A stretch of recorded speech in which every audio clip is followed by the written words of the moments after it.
생각하는 믿음에 대해서 한번 이야기를 나눠보고자 합니다. 사실상 여러분이 생각하는 믿음은 무엇입니까? 보통은 이렇게 생각하겠죠. 내가 무언가를 믿는다. 그래서 내가 믿는 믿음으로만 보게 되지 않습니까? 그런데 성경에서 말하는 이 믿음은 그것과는 많이 달라요. 차원이 달라요. 우리가 생각하는 믿음과는 다르다는 걸 일단 전제로 하고 이 성경을 봐야 하는데요. 왜냐하면 제가 늘 강조한 것 중에 하나가 이 성령을 받아야 이 믿음이 생기고 또 그리스도인이라 할 수 있다고 말씀드렸잖아요. 성령은 하나님의 영이시기 때문에 그 하나님의 영인 성령을 받아야 우리가 무엇이든지 이 성령의 사람으로서 하나님의 자녀로서 세상과 성령을 보게 되는 것이거든요. 그런 관점에서 이 믿음도 출발이 절대로 이 사람이 아니에요. 내가 아니에요. 하나님이에요. 그게 오늘 본문의 말씀의 핵심이거든요. 제가 한번 읽어보겠습니다. 너희는 그 은혜에 의하여 믿음으로 말미암아 구원을 받았으니 이것은 너희에게서 난 것이 아니요 하나님의 선물이라. 그러니까 저는 항상 어떻게 이야기를 드리냐면요. 내가 예수를 믿는다 보통 이렇게 말을 하는데 이게 좀 더 성경적으로 정의하자면 말하게 된다면 내가 예수님을 믿는다가 아니라 믿어진다라고 표현할 수 있다는 거예요. 아무나 예수를 믿을 수 없다는 것을 전제하는 것이죠. 믿어지는 거니까요. 그래서 에베소서에 보면 이 창세전에 하나님이 우리를 택했다고 하거든요. 창세전에 하나님이 우리를 택했다. 그러니까 그 택한 하나님의 자녀에게는 예수 그리스도가 믿어지는 믿음을 주셨다는 이 말이 되는 것이죠. 그럼 생각해 볼게요. 우리가 생각하는 믿음은 사실상 이런 거 아닙니까? 제가 이제 목사하고 누군가 성도가 있다면 제가 그 성도를 믿죠. 그렇죠?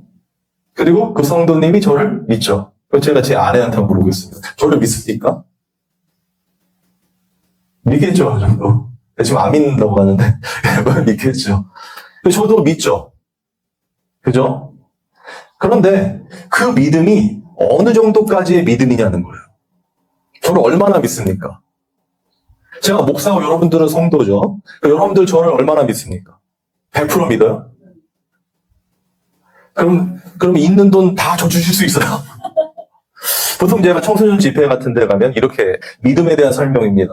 예를 들면 찬양팀 리더 선생님을 데리고 선생님 저 믿죠? 믿는데요. 저도 믿어요. 노래 잘하시니까 저도 믿습니다. 찬양 잘하시니까 믿어요. 저 목사니까 믿죠? 그럼 얼마 빌려줄 수 있어요? 물어봐요. 그럼 당황하죠? 그럼 제가 묻습니다. 목사니까 그냥 3천만 땡겨줘요. 이렇게 얘기를 해요. 그러면 지금 줄 수 있어요? 없어요? 못 준다 그러죠. 근데 이제 그 친구가 어느 날 저를 찾아와요. 저를 찾아와서 목사님 저 이제 음반 좀 내려고 합니다. 찬양팀 리더니까 음반 좀 낼게요. 목사님 있는 돈 5천만 땡겨주십시오. 저한테 그래요. 그럼 제가 뭘 믿고 내가 5천을 빌려주냐? 그럴 거 아니에요. 그럼 믿는 거예요? 안 믿는 거예요? 안 믿는 거잖아요. 그런데 만약에 진짜 믿는다. 성경이 말하는 믿음은 완전한 거니까 그 친구가 찾아와요. 찾아와서 저한테 목사님 5천만 땡겨주십시오. 저 음반 좀 내려고 합니다. 그럼 제가 없는데 만약에 5천이 있다 치고 그래 빌려줄 테니까 얼마 정도 있으면 갚을 수 있니? 한 달만 있으면 갚을 수 있대요. 한 달만 있으면 갚아줘. 그래 딱 줬어요. 연락도 자주 하면서 잘 준비되고 있니? 목사님 기도해 주세요. 축복받으라 막 기도하고 막 했어요.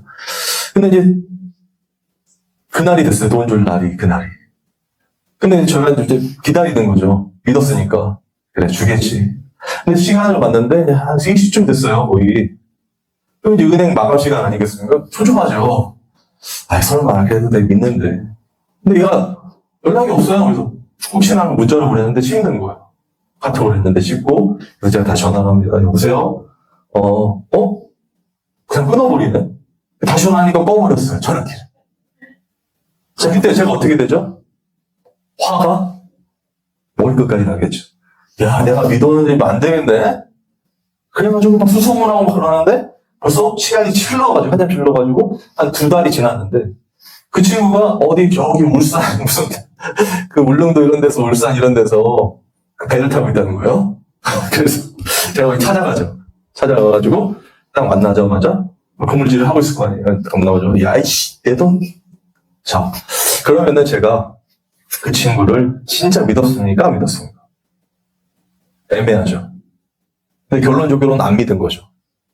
그죠? 물론 약속을 어겼지만, 진짜 믿는다고 한다면 이런 거 아닐까요? 제가 이제 그날이 됐는데 연락이 안 와요. 연락도 안 되고 끊겼어요. 근데 제 마음속에, 그래, 걔는 언젠간 줄 거야. 준다고 했으니까 제일 믿으니까. 그 시간이 흘러요. 시간이 계속 흘러가지고 제가 이제 제 자녀를 낳고 제자 손자를 낳고 제가 죽을 때가 됐어. 근데 이게 누워있어. 이제 유언을 해야 돼요. 유언을 할 때, 이 자녀들한테, 얘들아, 한 나쁜 놈이 있었단다. 그 놈이 내 5천 띄어먹고 도망갔으니 거기 울산 어디서 지금 나고 있으니까 꼭 찾아라. 반드시 찾아내라. 그렇게 할까요? 제가 진짜 믿었다면 어떻게 할까요? 죽을 때도. 그런 친구 있었는데 당황하지 말고 그 친구 반드시 올 거야. 갚으러 올 거야. 그러니까 재촉하지 말고 기다려. 자, 그러면 제가 그렇게 했다면 진짜 믿은 거죠. 그죠? 여러분에게 묻겠습니다. 성경에서 말하는 믿음, 이런 믿음 아니겠습니까? 온전한 믿음, 다 믿는 믿음. 근데 이런 믿음 가질 수 있나요, 없나요? 없습니다. 절대로 인간은 온전한 믿음이라는 거는 가질 수가 없어요. 왜요? 욕심이 있고 죄인이기 때문에 절대로 제가 지금까지 얘기한 거 그거 참는 거잖아요. 사실 그것도. 그거 생각하고 있다는 거 아닙니까? 죽을 때 생각이 난 거 아니에요. 그 5천 띄어먹은 놈 이런 식으로. 성경에서 말하는 믿음은요, 물론 온전한 믿음이지만 우리가 할 수 없는 걸 말하는 거예요. 하나님만 그렇게 하실 수 있죠. 맞습니까? 하나님만 우리를 믿으시는 거예요. 그것도 우리가 뭘 해서가 아니라 예수 그리스도께서, 당신의 아들 예수 그리스도께서 이 땅에서 이루신 그 구원의, 그리고 그 대속의 은혜로서 우리를 믿어지게 하기 때문에 그 믿음으로 우리가 사는 것 아니겠습니까?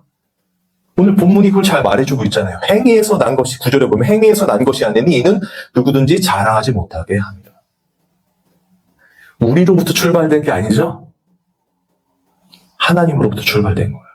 그리고 하나님이 하시는 일이에요. 그러면 그 하나님이 이루신 그 예수님의 십자가, 그 구원의 은혜가 나 같은 죄인도 믿어지게 하셨기 때문에 믿는 거 아니겠습니까? 그런데 이 교회 안에 이 믿음의, 이 어떻게 보면 기본이잖아요. 그죠? 우리로서 출발된 게 아니잖아요. 우린 할 수 없는 거잖아요. 그런데도 이 교회 안에서 이 믿음이 누가 큰가를 논하게 되고 비교하게 되고, 너는 왜 믿음이 작냐고 말할 수 있고, 또 막 경제하고 이런 일들이 일어나죠. 그런 일들이 일어나는 게 맞습니까? 아닙니까? 너는 왜 기도 안 하냐? 너는 왜 말씀 안 읽냐? 너는 왜 봉사하고 헌신하지 않느냐? 너 그렇게 해서 되겠느냐라고 말할 수 있어요, 없어요? 말할 수 없어요. 왜요? 이 믿음 자체가 우리 게 아니거든요. 하나님의 선물이라고 했잖아요. 구원을 받았으니 이것은 너에게서 난 것이 아니요 하나님의 선물이라. 우리는 절대로 이 예수님, 하나님 믿을 수가 없는 존재라는 거예요. 출발이 이 땅이 아니라 저 하늘, 하나님이라는 거죠. 하나님께서 우리에게 내려오셔서 계시해 주셔서, 계시라고 표현하거든요. 계시해 주셔서 우리가 그 하나님을 알게 되는 것이지, 우리가 스스로 무엇인가를 해서 하나님을 알 수는 없다는 거예요. 그게 세상과, 세상 종교와 이 기독교가 다른 점입니다. 출발이 달라요. 세상 종교는 이 땅에서 우리가 득도하고 행함을 하고 그런 어떤 모든 경위를 거쳐서 무엇인가를 해내서 신과의 합의를 이루는 것이지만, 또 그런 어떤 행위를 통해서 신에게 축복을 받고 무슨 복을 받고 하는 종교라고 할 수 있지만, 기독교는 그런 게 아니라는 거예요. 기독교는 우리가 죄인 되었을 때, 로마서 말씀 아니겠습니까? 우리가 원수되고 죄인 되었을 때에 예수 그리스도께서 이 땅에 오셔서 말씀이 육신이 되어 우리 가운데 거하셨잖아요. 그분의 십자가로, 그분의 대속으로 말미암아 우리가 구원함을 얻은 거예요. 우리에서의 출발이 아니라 하나님이 그렇게 하셨다는 거예요. 그런데 하나님이 택한 당신의 자녀들에게 그렇게 하셨다는 거예요. 그래서 믿음의 근본은 바로 하나님이 택한 하나님의 자녀인가를 묻는 질문이거든요. 네가 믿음이 있는가라고 그 질문을 했을 때 우리가 할 수 있는 게 아니라고 그러죠. 우리는 어느 정도는 할 수 있어요. 우리가 믿는 믿음은. 그러나 그 믿음도 온전하지 않죠. 그러면 생각해 보세요. 하나님이 정말 우리가 어떤 행한 것으로 또는 믿음이 있나 없는가를 보실 때 정말 디테일하게 관찰하고 보신다고 한다면, 검사한다고 한다면 하나님 앞에서 믿음을 진짜 제 믿음 정말 완전해요라고 할 수 있는 사람이 있어요? 아무도 없겠죠. 왜냐하면 조금씩 의심이 들잖아요. 사실 이 의심이라는 것도 이 성경이 말하는 의심은 전혀 다릅니다. 우리가 생각할 때는 의심은 뭐 이렇게 믿었는데 안 될까 하는 걸 의심이라 생각하죠. 그렇죠? 성경에서 말하는 의심은 그런 의심이 아니에요. 그래서 생각해 보세요. 정말 우리가 믿음으로 기도하라고 했을 때, 의심하지 말라고 했을 때 그게 됩니까? 정말 의심하지 않고 또 기도하면 모든 게 다 응답이 됩니까? 그런 믿음이 아니라는 거예요. 1차적으로 우리가 생각하는 그냥 막 완전한 믿음, 온전한 믿음, 그러니까 이건 반드시 될 거야. 이거는 하나님 반드시 해주실 거야 해서 그렇게 한다고 한들 그게 믿음이 될 수도 없을 뿐만 아니라 그런다고 그게 다 이루어지냔 말이에요. 그렇지 않죠? 우리는 늘 의심할 수밖에 없는 것입니다. 내가 원하는 대로 되기를 바라는 것이지 하나님의 뜻대로 생각하는 것도 아닐 뿐만 아니라 계속해서 의심이 생기는 인생을 살 수밖에 없는 거예요. 그런데 성경은 의심에 대해서 이렇게 설명하고 있어요.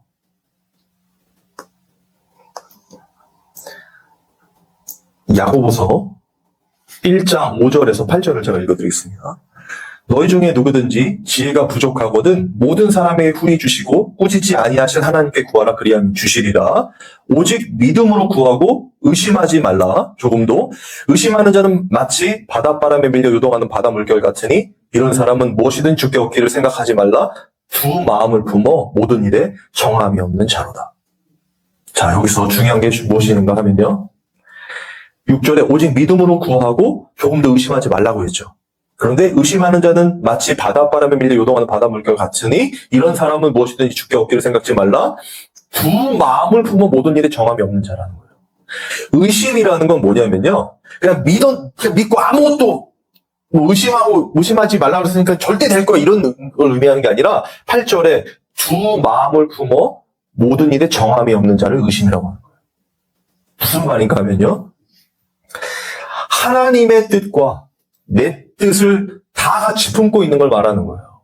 내가 생각하는 어떤 것 반드시 될 거야 하는, 그러니까 하나님의 뜻대로가 아니라 하나님이 원하시는 것이 아니라 내가 원하는 걸 가지고 있을 때 우리가 사실은 이 하나님의 전으로서 하나님의 통치를 받는 나라로 사는 거 아니겠습니까? 하나님의 통치로서 나는 죽고 예수 그리스도로 산단 말이에요. 이해가 되십니까? 예수 그리스도가 나의 주인으로 살아가는 자, 그 자 자체가, 그 상태 자체가 바로 믿음에 있는 삶이고요. 믿음으로 구하는 삶이고요. 그렇지 않고 하나님의 전임에도 불구하고 내가 여전히 내 생각과 내 방법과 내 삶의 주인을 나로 여기면서 내 욕심대로 살면 그게 바로 의심이고요. 그게 바로 두 마음을 품어 정함이 없는 거라는 거예요. 그걸 성경은 의심이라고 말하는 것입니다. 이해가 되십니까? 내 생각이 자꾸 의심이 들고 이건 될 거야, 이건 안 될 거야, 어떻게 될까? 그런 걸 의심이라고 말하는 게 아니라 삶의 자세, 내 삶의 인생, 내 인생에서 내가 예수 그리스도로 살고 예수님만을 전적으로 의존하는 삶을 살고 있는가? 나의 주인이 예수 그리스도로서 살고 있는가? 이게 믿음으로 사는 것이고요. 온전한 믿음으로. 그리고 내가 예수 그리스도임에도 불구하고 내 주인이 예수님에도 불구하고 내 실제 삶에서는 내가 내 주인으로 사는 것, 두 마음을 푸는 거잖아요. 그런 삶을 살아가는 것을 바로 의심이라고 한단 말이에요. 두 마음을 품는 자들, 그런 자들은 절대로 주께 얻기를 생각지 말라고 하는 것입니다. 그냥 내가 원하는 어떤 것을 세상 종교와 같이 그걸 막 믿음이라고 생각하면서 이거 반드시 하나님이 해주실 거야, 이거는 이루어 주실 거야 하면서 그냥 간절히 기도하고 그렇게 막 열심히 낸다고 하는 그걸 온전한 믿음이라고 하는 게 아니라, 온전한 믿음은 내가 나로 사는 것이 아니라 내 삶의 주인이 예수 그리스도임을 고백하면서 그 예수 그리스도만을 전적으로 의존하는 삶 자체를 믿음이라고 한단 말이에요. 온전한 믿음. 이해가 되십니까? 그러니까 이 의심이라는 단어도 결국에는 하나님의 통치를 받는 하나님의 나라, 하나님의 거룩한 백성으로 살아가는 것을 말하는 것이죠. 그거와 반대되는 모든 것을 의심이라고 하는 거란 말이에요. 그냥 내가 될까 안 될까 이런 의심이 아니라 삶 자체를 얘기하는 것입니다. 왜냐하면 우리는 예수 그리스도로 덮여있기 때문에 그래요. 그 예수님이 우리 안에 계시잖아요. 하나님은 외모를 보지 아니하시고 중심을 보신다고 하시죠? 그건 무슨 말입니까? 여기서 외모라는 건 그냥 우리의 외적인 이런 어떤 모습이 아니라 우리의 행하는 모든 삶 자체를 말하는 거예요. 그러니까 사람 앞에서는 또 교회 안에서는 얼마든지 내가 신앙이 좋고 믿음이 좋고 거룩한 삶을 살아가는 것처럼 꾸밀 수가 있잖아요. 그렇죠? 열심히 봉사하고 헌신하면서 내가 이렇게 열심히 하고 있어, 나 그리스도인으로 거룩하게 살고 있어라고 사람들과 눈에 보이는 무언가로서 이렇게 증명해 보일 수 있단 말이에요. 그런데 내 안에, 이 안에 정말 예수 그리스도만으로 살아가고 그분의 뜻대로 살려고 하는 내 안에 진짜 그 삶의 동기와 목적과 그런 내적인 진짜 나의 결심과 삶 자체가 온전히 하나님께 드려진 건 볼 수 없죠. 외적으로. 그리고 그거 감출 수 있겠죠. 얼마든지 사람들에게. 그런데 하나님은 하나님 앞에 감출 수 있어요, 없어요? 감출 수 없다는 거예요. 그런 삶 자체를 의심하는 자라고 하는 거예요. 두 마음을 두고 정함이 없는 자. 그러나 이 안에서 정말 예수 그리스도로 살고 그분이 나를 주장하여 주시기를 바라는 간절한 마음으로 그 중심으로 살아가는 그 중심, 그걸 보신다는 거예요. 다른 말로 그렇게 되려면 성령을 받아야 되겠죠. 성령을 통해서 인도함을 받잖아요. 그 예수 그리스도가 우리 안에 있다는 표현 아니겠습니까? 그러니까 중심을 보신다는 건 우리의 어떤 행위와 어떤 그런 마음이 아니라 우리 안에 정말 예수 그리스도가 있는지를 보신다는 거예요. 그 하나님이 외모가 아니라 중심을 보신다는 거예요. 예수님이 우리 안에 있는가? 성령이 우리 안에 있는가? 자, 그렇다면 온전한 믿음은 누가 이루시는 거죠? 우리가 하는 것입니까? 시작도 우리가 아니죠. 끝도 우리가 아니죠. 그리고 그 과정도 우리가 아니에요. 우리 안에 예수 그리스도께서 계시면 그게 믿음 있는 것입니다. 이해가 되십니까? 우리 안에 예수 그리스도가 계시면 그게 의심하지 않는 자예요. 온전한 믿음으로 살아가는 자란 말이에요. 성령을 받은 자들이 그러니까 바로 믿음 있는 자가 되는 것이고 하나님의 거룩한 자녀가 되는 것입니다.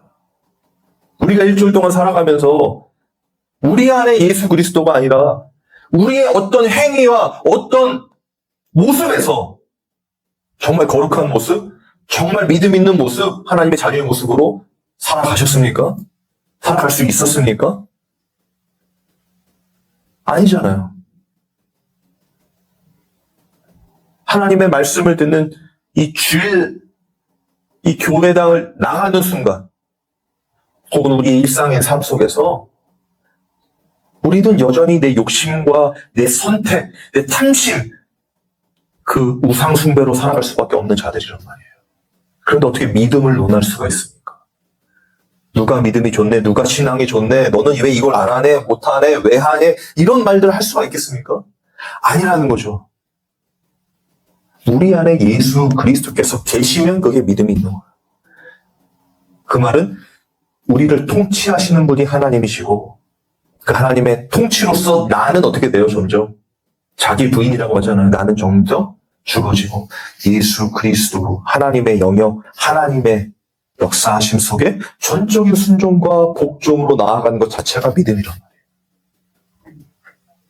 그래서 성경은 오늘 이렇게 말하잖아요. 에베소서의 말씀 아니겠습니까? 너희는 그 은혜에 의하여 믿음으로 말미암아 구원을 받았는데 그 믿음은 너희에게서 난 것이 아니요 하나님의 선물이야. 행위에서 난 것이 아니니 이는 누구도 자랑하지 못하게 함이라. 오늘 결론이 뭐냐면요. 우리는 그가 만드신 바라. 그리스도 예수 안에서 선한 일을 위하여 지으심을 받았나니 이 일은 하나님이 전에 예비하사 우리로 그 가운데서 행하게 하려 하심이니라. 그러니까 하나님의 일, 선한 일 나중에 설명하겠지만 하나님의 일이죠. 구원의 일이죠. 하나님의 나라의 일이란 말이에요. 이미 완성되었지만 지금 이루시는 그 일 가운데 이 믿음으로 구원함을 받는 이것을 우리를 통해서 전하셔서 하나님이 어떻게 구원을 이루시는가, 그리고 우리를 구원하신 그 하나님은 누구신가, 그리고 우리의 삶의 주인은 예수 그리스도, 그분이 사신 그 십자가의 길을 가는 것, 그것을 설명하는 거란 말이에요. 이 자체가 믿음 안에 있는 자들이겠죠. 성령 받은 하나님의 사람들이겠죠. 이해가 되십니까? 그러니까 결론적으로 이 믿음은 우리로서 우리가 믿습니다 하는 자기 확신으로 되는 것이 아니라 하나님이 창세전에 택한 당신의 백성들에게 예수 그리스도를 예비하시고 그 예수 그리스도로 말 그 십자가로 말미암아 구원하실 그들에게 주신 하나님의 선물이 되는 것입니다. 그러면 이 믿음이 얼마나 소중한지 아시겠죠? 우리는 할 수 없는데, 누구와 비교해도 우리는 어떤 기준이 있다면 가능성이 적지 않겠습니까? 그런데 하나님은 창세전에 택한 당신의 백성들에게 이 예수님이 믿어지는 구원의 은혜를 주시는 이 믿음을 주시고, 그 믿음을 가지고 이 땅을 내가 내 삶의 주인이 아니라 하나님이 내 삶의 주인임을 고백하게 하시면서 인도해 가시는 것입니다. 이것이 바로 하나님이 우리에게 주신 믿음, 성경이 말하는 믿음입니다.